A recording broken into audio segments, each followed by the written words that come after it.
Mayor Pro Tem, Council, name is Juan Garcia. I was not planning to speak today until I went for coffee this morning with Rob to the Spirit Winds coffee shop on Locust.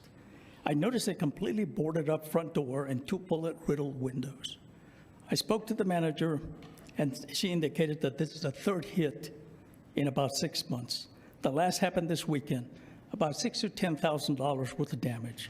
Maybe the criminal act was due to systemic racism, or maybe the criminal's family was a victim of some social injustice that happened 200 years ago. I'm joking when I say that, because maybe this is more likely because they can get away with it.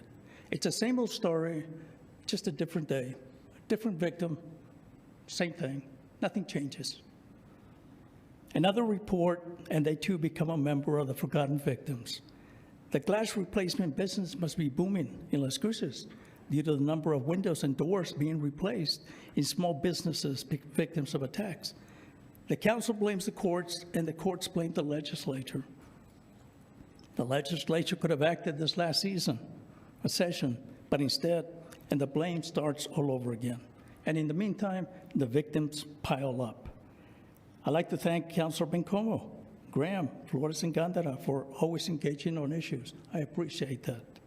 And a special thanks to Councilor Bencomo for assisting in the eradication of the crime element on Burn Lake. I would also like to clarify the allegation that we, as an organization, demanded the council's resignation. That's not true.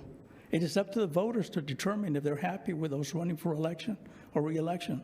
If the citizens are happy, not knowing if their businesses will survive from one terror attack to the other, their vehicles disappearing, they can vote accordingly. If it is evident based on this year's legislative session, toughening laws to deter crime and holding criminals accountable is not a priority. The street name change was not the primary cause of anger by citizens, in my opinion.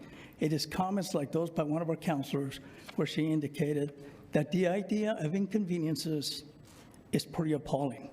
What we are hearing is, quote, the past will be cleansed and history rewritten.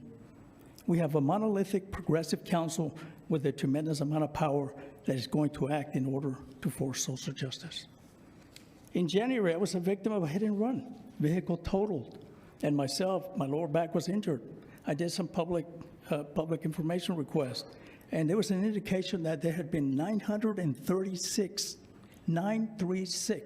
hit and runs leaving the scene from June 1st, 2022 to 1st of April, 2023.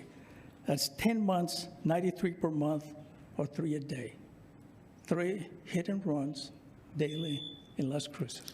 Thank you, Mr. Garcia. Thank you. Anybody else in the 6th